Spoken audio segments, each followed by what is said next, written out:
En este video vamos a hablar de la acidez del suelo. Bien, pues la acidez del suelo o alcalinidad del suelo se mide a través de una propiedad que conocemos como pH. Todo el mundo conocemos la escala del pH, que va de 0 a 14, donde los valores menores a 7 son valores ácidos y el 7 es la neutralidad y valores mayores a 7 representan la alcalinidad. Y esto lo podemos medir con papeles tornasol o lo podemos medir en el laboratorio con un aparato como el que se muestra en la figura, que es un potenciómetro. Bien, pero ¿qué es el pH? Lo que nos enseñan a nosotros en la preparatoria es que el pH es el logaritmo negativo en base 10 de la concentración de los iones de hidrógeno. Lo que casi no nos enseñan es que hay una contraparte, que es el pOH, o logaritmo negativo en base 10 de la concentración de iones hidroxilo. De tal manera que la suma del pH más el pOH siempre nos va a dar 14, son complementarios. En el caso de los suelos, la norma oficial de la Semarnat del año 2000 nos dice que un suelo neutro es un suelo que tiene un intervalo de pH entre 6.6 y 7.3, no tiene que ser 7.0 exactamente. Hacia abajo, suelos moderadamente ácidos están entre 5.1 y 6.5 unidades de pH y fuertemente ácido aquellos con valores menores a 5. Hacia la parte alcalina, suelos medianamente alcalinos son aquellos que tienen intervalos de pH entre 7.4 y 8.5 y fuertemente alcalinos aquellos que tienen valores mayores a 8.5. Hay que resaltar también desde este momento que no todos los cultivos pueden crecer en todas las condiciones de pH. Hay ciertos cultivos que están más adaptados a vivir en ciertas condiciones. Es su naturaleza, han evolucionado así para vivir en ese tipo de suelos. Por ejemplo, la alfalfa puede vivir en un pH entre 6.2 y 7.8. La avena entre 5 y 7.5. La lechuga entre 5 y 5.7. El pepino entre 5.7 y 7.3.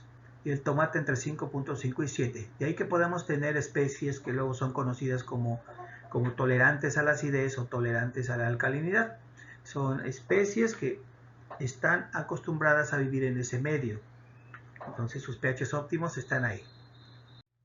Bien, vamos a hablar un poquito más del pH y del pOH. Recuerden que el pH está en una escala logarítmica. Entonces la imagen que muestro aquí muestra cómo serían esos valores de concentración de hidrógenos y de hidroxilos si no tuviéramos esta escala logarítmica, si no usáramos la notación científica. Y vemos cómo, por ejemplo, para el pH 1 tenemos un valor de 0.1 en la concentración de iones hidrógeno y el resto, que es una cantidad muy pequeñita, serían los iones hidróxido. Y así, conforme va disminuyendo la cantidad de iones hidrógeno de acuerdo al aumento en el pH, pues va disminuyendo la cantidad de hidrógenos, pero va aumentando la cantidad de hidroxilos. Recuerden que la suma de estos dos nos tiene que dar siempre un valor de 14. Pues lo importante aquí es que cuando yo paso, por ejemplo, de un pH de 1 a un pH de 2, estoy disminuyendo en 10 veces la cantidad de hidrógenos que yo tenía.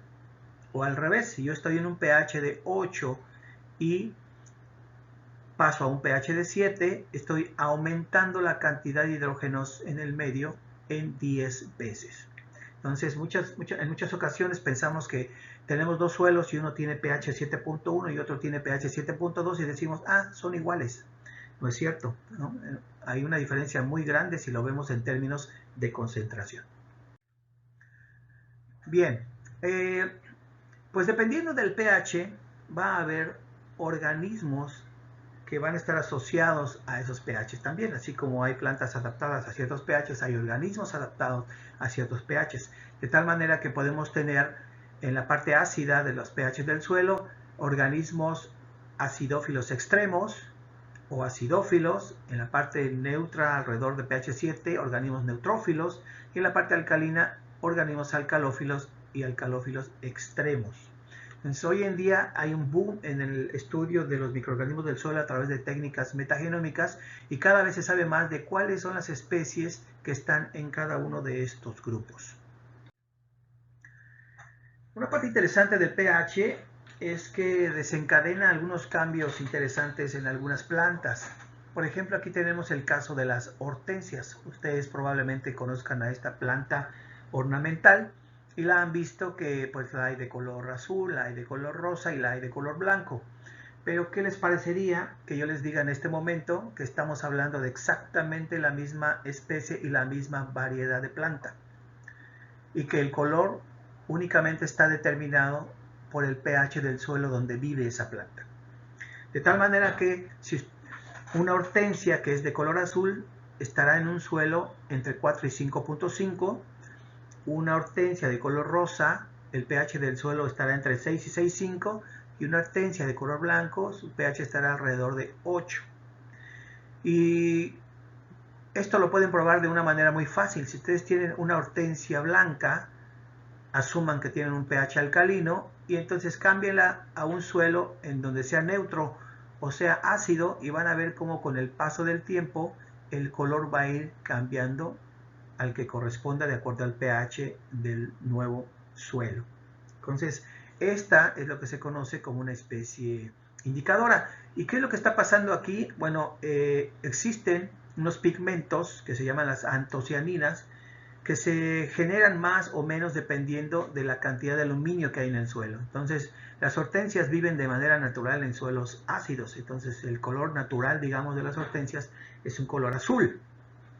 Pero cuando lo cambiamos a un pH donde no hay aluminio, entonces la producción de antocianinas se ve modificada y por eso es que cambia este color y después cambia al color blanco. Otra especie que también nos puede servir como una planta indicadora del pH es la Brassica oleracea. Este es un pariente de lo que conocemos como las coles o repollos, pero son sus parientes ornamentales. Y también vean cómo cambia el pH. Si tenemos el pH ácido, el color de las hojas es rojo rosa, neutro púrpura morado y alcalino verde amarillo o blanco. Es el mismo caso de las hortensias porque también están asociados aquí a las antocianinas. Este otro caso es un poco más extremo, es de un árbol. Este árbol, la especie es Crescencia cujetes, se conoce como jícara acá en el estado de Yucatán. Y podemos ver del lado izquierdo un árbol creciendo en un pH neutro, es un árbol grande, frondoso. Y del lado derecho vemos a la misma especie creciendo en un pH ácido, donde hay aluminio. Y podemos ver que el árbol es más pequeño. Y no solamente el árbol crece más pequeño, sino que los frutos de cada uno de estos árboles son diferentes. Son más grandes en el árbol que crece en pH neutro o alcalino y son mucho más pequeños en el árbol que crece en la derecha. ¿De qué tamaño son los frutos en el lado izquierdo, en el pH neutro? Son como del tamaño de un melón. ¿De qué tamaño son del lado derecho? Son como del tamaño de una naranja, ¿no? Una toronja quizás. Entonces, aquí el problema ya no es un problema de pigmentos y estas cosas, sino es un problema de toxicidad de aluminio. Entonces, esta planta tolera el aluminio, pero sin embargo, sí le afecta en su desarrollo. Bien, algunos tips para aplicar en campo. Observe siempre, siempre, siempre la vegetación que hay a su alrededor y busque por cambios de pigmentación en las flores u hojas de organismos de la misma especie, porque esto podría ayudarle a más o menos inferir cuál es el pH de la zona. También observe diferencias en el desarrollo entre individuos de la misma especie que crecen en diferentes suelos. El pH podría estar determinando esas diferencias de desarrollo en estos individuos. Y bueno, lo que acabamos de ver, en suelos con mucho aluminio, las plantas tienden a crecer menos que aquellas donde no hay aluminio. Y me refiero a las especies que llegan a ser tolerantes, porque hay especies que no son tolerantes y mueren.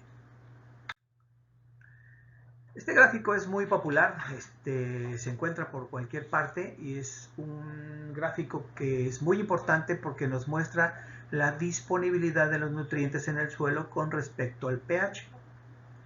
Lo primero que tenemos que saber es qué decimos o qué queremos decir cuando decimos que un nutriente está disponible. Básicamente eso significa que ese nutriente está en una forma soluble. Todo aquello que no es soluble no va a pasar a la solución del suelo y por lo tanto las plantas no lo van a poder asimilar. Entonces es muy importante que nosotros tengamos especies químicas solubles en el suelo para que las plantas se puedan nutrir de ellos. Y este gráfico nos indica esa solubilidad o disponibilidad.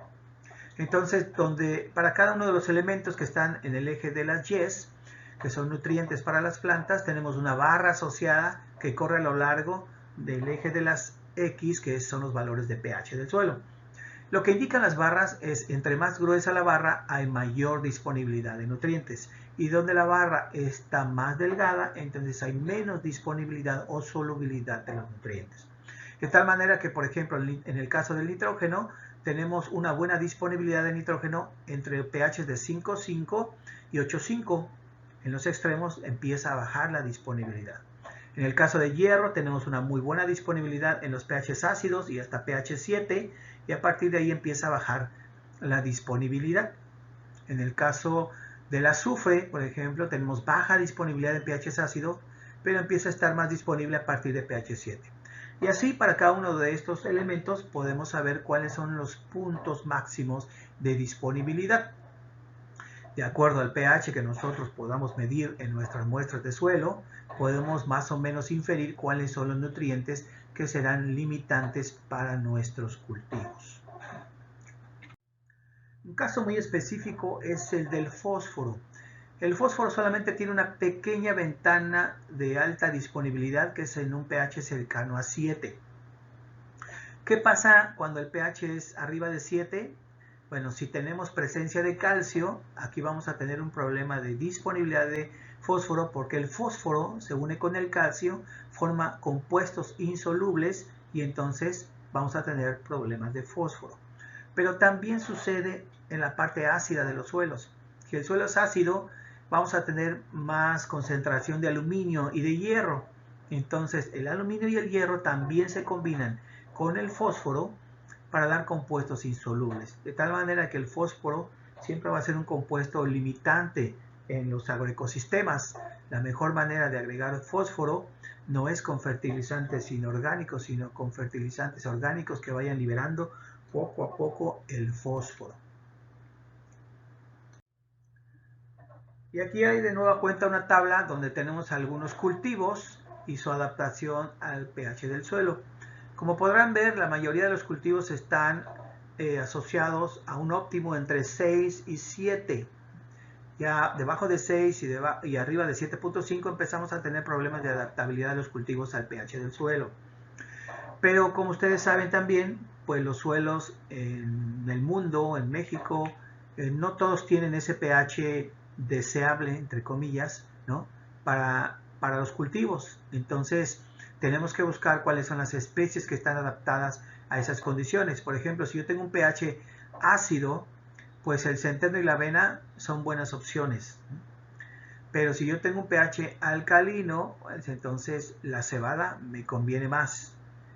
Y ese tipo de cosas son las que tenemos que ver cuando queremos hacer un uso del suelo agrícola. También el pH es muy importante porque determina muchos procesos pedogenéticos y la movilidad de los nutrientes. Del lado izquierdo en esta imagen tenemos cuáles son esos procesos pedogenéticos que están relacionados con el pH. Por ejemplo, el intemperismo químico tiene una mayor intensidad hacia el intervalo de pHs ácidos y disminuye con los pHs alcalinos. La neoformación de minerales, la humificación y la lixiviación de arcillas, todos tienen su máxima intensidad en pHs cercanos a la neutralidad o ligeramente ácidos. En cambio, la actividad biológica va aumentando conforme aumenta el pH y llega a un máximo por ahí de pH 7 y luego empieza a disminuir ligeramente. Y la estructuración tiene su mayor intensidad en pHs alcalinos, aunque también hay un poco de estructuración en pHs muy ácidos. Y la movilización del hierro y el aluminio es mucho mayor en suelos ácidos que en suelos alcalinos. Por el otro lado, del lado derecho tenemos la movilidad de los nutrimentos en relación al valor del pH, y aquí podemos ver que la toxicidad del aluminio es mucho mayor en pHs ácidos, la concentración de hidrógenos es mucho mayor en suelos ácidos, por supuesto, y de los hidroxilos en pHs alcalinos. El nitrógeno y el azufre tienen su mayor movilidad en pHs entre 5 y 7. Para plomo y boro está entre 6 y 7 el máximo. Calcio y magnesio tienen su mayor movilidad en pHs ácidos y hasta un pH de 7.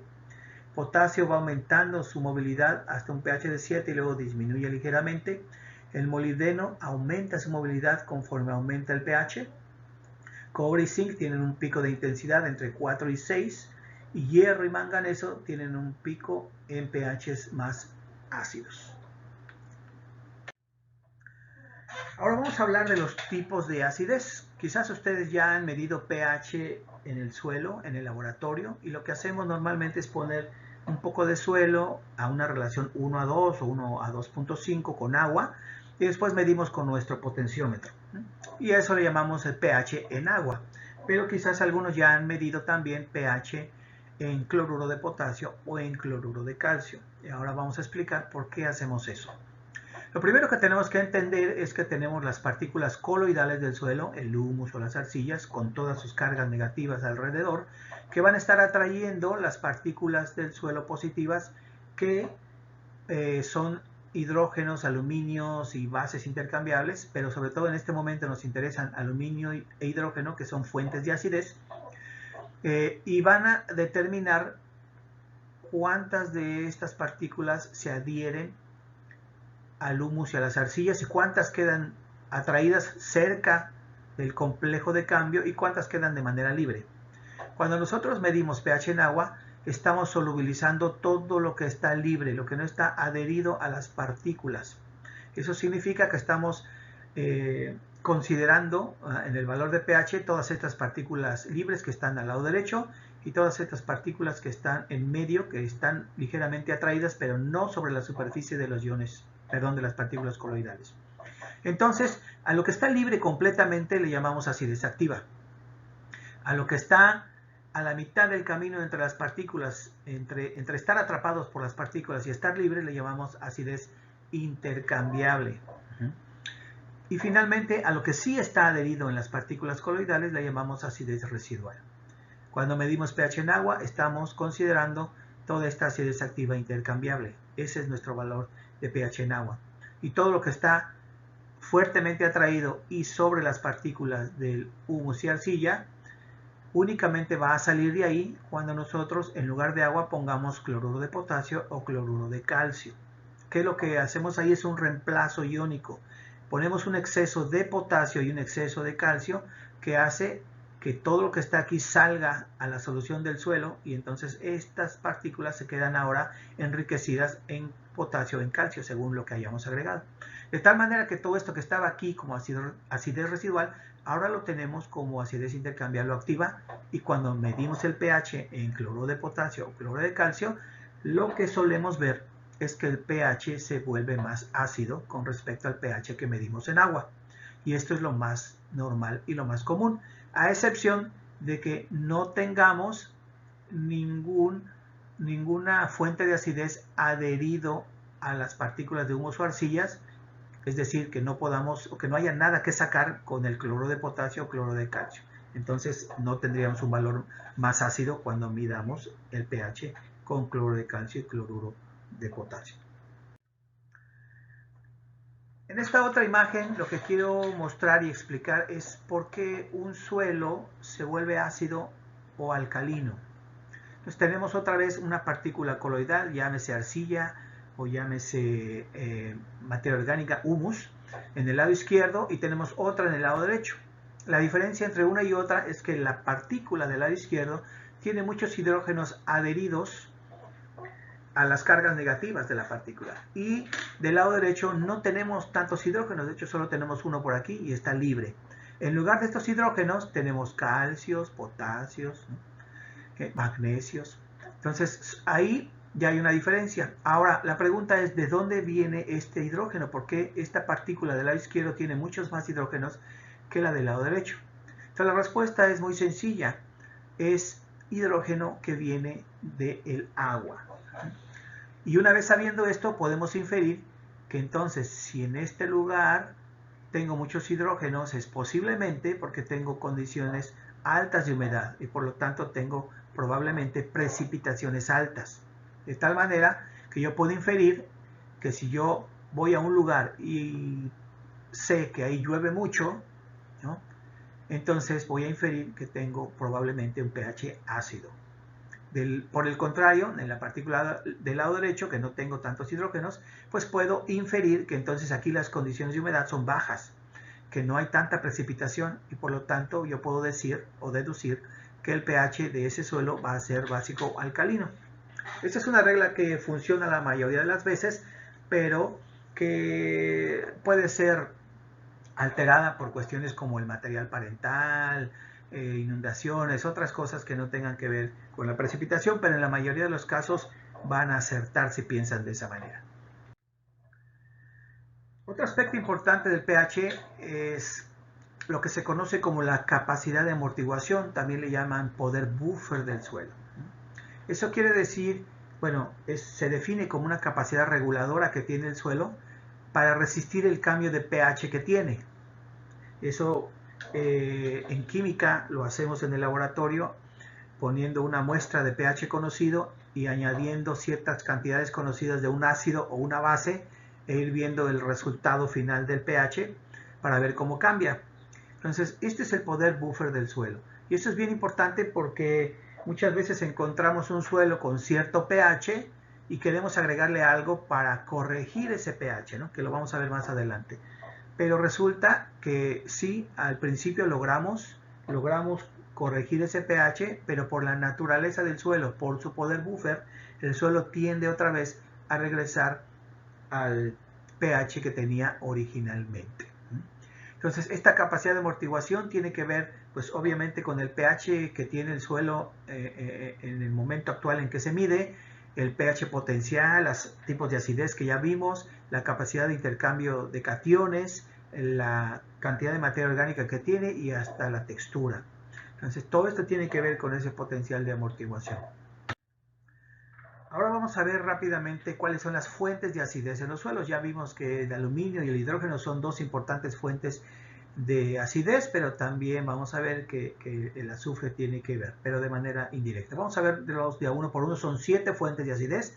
La primera es la hidrólisis de aluminio. Cuando el aluminio se hidroliza, nos libera 3 átomos de hidrógeno por cada molécula de aluminio que se hidrolice.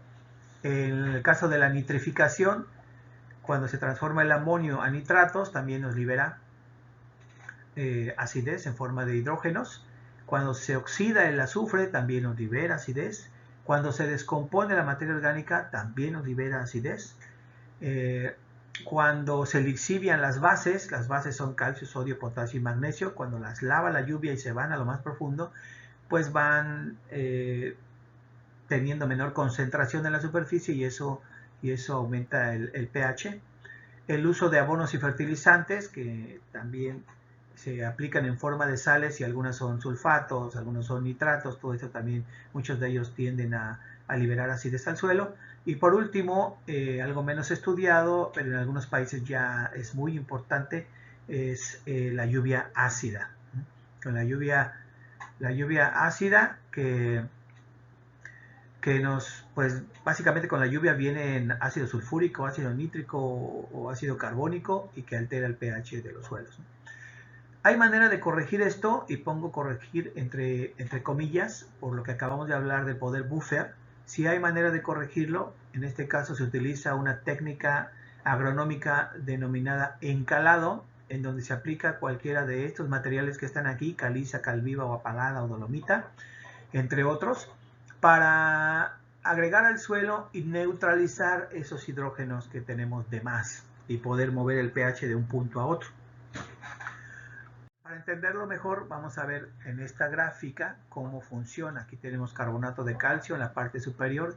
Esto se disocia en carbonatos y en calcio.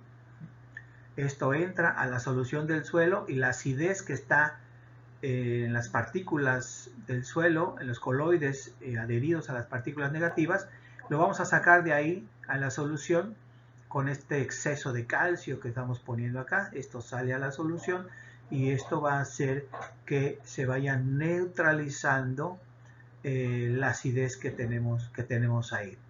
Entonces todo esto sale y vamos a ir neutralizando el pH y por lo tanto vamos a ir neutralizando los hidrógenos y por lo tanto el pH va a ir aumentando.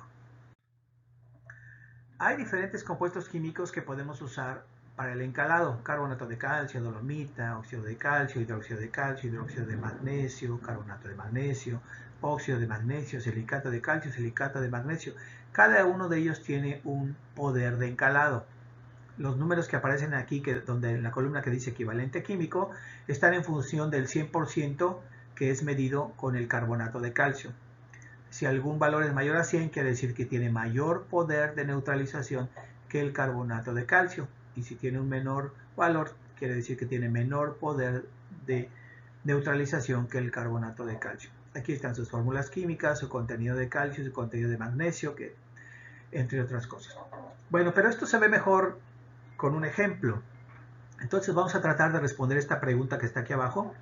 ¿Cuánto carbonato de calcio se requiere añadir para aumentar el pH en una hectárea de suelo de 30 centímetros de profundidad de 5 a 7? Y entonces lo que vamos a hacer es lo siguiente. Primero tenemos que calcular el volumen del suelo. Es una hectárea, son 10.000 metros cuadrados, multiplicado por la profundidad en metros, que es 0.30 metros, me da 3.000 metros cúbicos.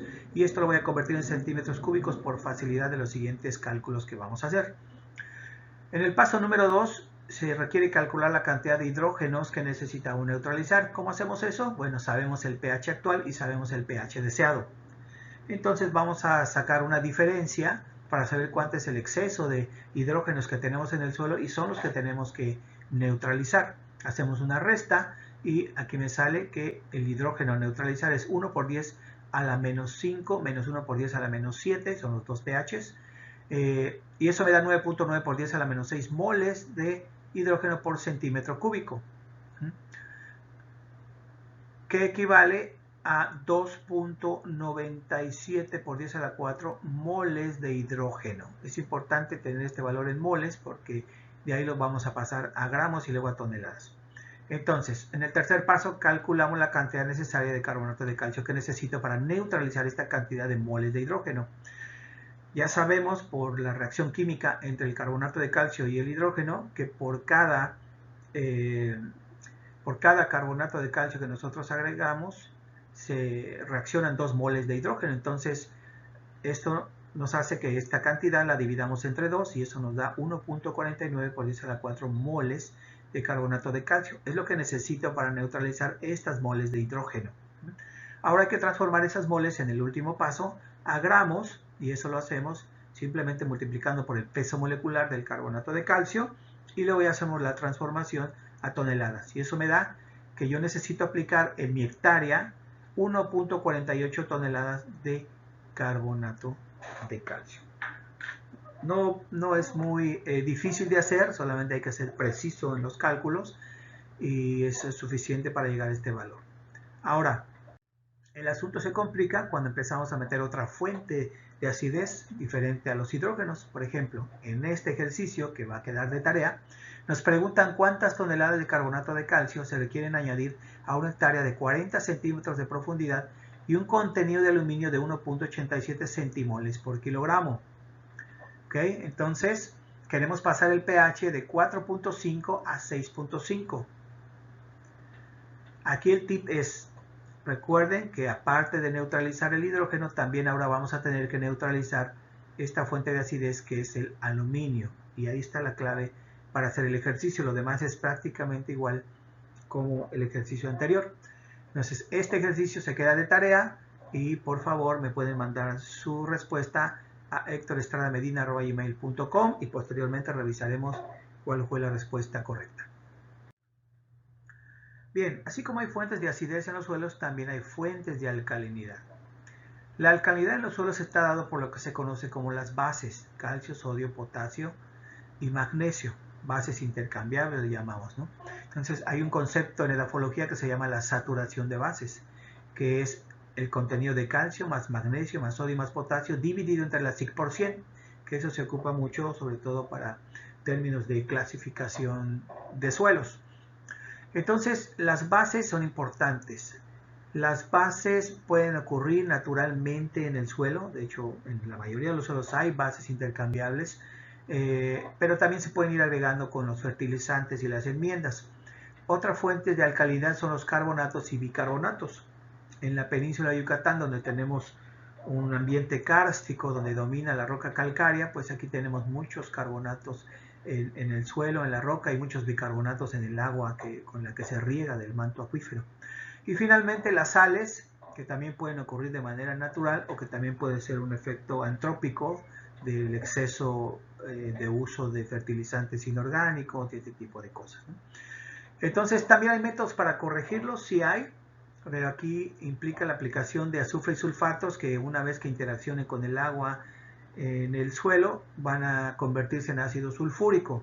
Estos métodos desde mi punto de vista son todavía un poco más agresivos con el suelo que los de encalado, por lo tanto me voy a permitir no hacer ningún tipo de ejercicio de cómo aplicar esto en el suelo. Bien, lo que sí es importante es ver cómo es que el pH se comporta con la profundidad, porque normalmente nos enfocamos en la famosa capa arable o los primeros centímetros del suelo y perdemos de vista cuál es la dinámica del pH a lo largo del perfil. Vean, en este estudio es un estudio de encalado, la línea roja es el pH del suelo control, es decir, 0 dosis de cal, y después las otras líneas son la adición de 1 tonelada por hectárea, 2.5 toneladas por hectárea y 5 toneladas por hectárea de cal al suelo para ver cómo se modifica el pH.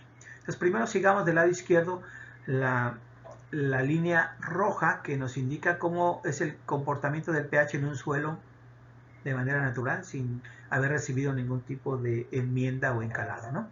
Entonces aquí tenemos que el pH está de manera natural casi cerca de 5, pero cuando llegamos a una profundidad de 30 centímetros ya el pH bajó una unidad, 4 puntos y algo, un poquito más de una unidad. Pero después de los 30 centímetros vuelve a aumentar e incluso a los casi 50 centímetros el pH ya es mayor que el pH de la superficie. Cuando agregamos cal para modificar este pH, la línea amarilla, que es 1 tonelada por hectárea, nos aumenta el pH. La línea azul nos aumenta un poquito más el pH en la parte superficial, pero no así en la parte media, por ahí de los 30 centímetros, y mucho menos en la parte profunda. Y la dosis de 5 toneladas por hectárea es la que nos lleva a una diferencia grande de pH, de un pH de 5 hasta un pH de 6. Entonces vean la cantidad tan grande que tenemos que aplicar de cal para poder neutralizar los hidrógenos que nos están perjudicando aquí, pero sin embargo el patrón no cambia. El pH sigue siendo mayor en la superficie, disminuye con la profundidad y vuelve a aumentar otra vez en la superficie. Entonces es interesante. Del lado derecho tenemos el comportamiento del aluminio, que en un pH ácido como este es importante la fuente de acidez en forma de aluminio. Y vemos cómo en el suelo control, que es la línea roja otra vez, tenemos un contenido de aluminio muy grande a los primeros centímetros del suelo, los primeros 10 a 20 centímetros, ahí está hasta casi 30, tenemos la mayor concentración de aluminio con 12 partes por millón. Cuando agregamos cal, empezamos a reducir este aluminio o empezamos a neutralizar este aluminio y por lo tanto al disminuir el aluminio estamos aumentando el pH, que es lo que se ve en la gráfica del lado izquierdo. Aquí hay otros ejemplos de cómo se comporta la acidez a lo largo de un perfil. Estos son suelos de Yucatán. Tenemos un cambisol agrícola, arriba a la izquierda, abajo un estagnosol y del lado derecho un castanosel. Lo que podemos ver de manera rápida es que el pH disminuye con la profundidad. Aquí empezamos en el primer horizonte del cambisol, empezamos en 7.6 y va bajando hasta llegar a 7.8. En el estagnosol, que es un suelo más ácido, comenzamos en 5.72. Aquí baja un poquito, pero vuelve a subir y vuelve a subir. La tendencia realmente es a subir con la profundidad. Y en el caso del castanosel tenemos un 6.9 en el horizonte número 1 y después sigue aumentando hasta llegar a 8. Entonces, aparentemente en los suelos alcalinos la tendencia es muy clara de ir aumentando el pH con la profundidad, pero no así en los suelos ácidos. ¿Y cuál es la diferencia? La presencia de aluminio. ¿Qué está pasando aquí en los suelos alcalinos? ¿Por qué esta tendencia tan clara? Pues básicamente responde a que con la profundidad del suelo empieza a disminuir la materia orgánica ¿no? Empieza a disminuir el oxígeno, entonces empieza a haber otro tipo de microorganismos, las bases se van lavando hacia lo profundo por la lluvia, e incluso, bueno, aquí en Yucatán pues tenemos algunos depósitos de carbonatos, ¿no? Que pueden estar influenciando este patrón. En resumen, el pH influye en la disponibilidad de los nutrientes y los microorganismos presentes en el suelo, lo que es determinante para el desarrollo de las plantas y cultivos. Existen cultivos adaptados a diferentes niveles de pH del suelo. También existen plantas que nos pueden indicar el pH del suelo. Es posible corregir el pH del suelo, ya sea que el suelo sea muy ácido o muy alcalino, para tenerlo en niveles donde hay una mejor disponibilidad de nutrientes. Sin embargo, siempre hay que considerar que el suelo tiene un poder buffer que siempre hace que el suelo regrese a los niveles normales o naturales de pH. Algunos tips para aplicar en campo. Bueno, si ustedes están en un sitio de estudio donde conocen que tiene una precipitación que excede los 2000 milímetros al año, entonces ustedes pueden inferir que el suelo seguramente va a ser ácido. Si por el contrario están en un sitio de estudio donde saben que la lluvia es muy poca, 500 milímetros o menos, entonces rápidamente pueden inferir que el pH del suelo va a ser alcalino. Y no olviden llevar al campo siempre su ácido clorhídrico para checar si hay carbonatos en el suelo, porque eso cambia esos patrones normales de pH que acabamos de ver. Entonces, si no tiene usted ácido clorhídrico al 10%, pues al menos consiga ácido muriático o vinagre para poder ver estos rasgos. Y nos vemos en el próximo video. Muchas gracias.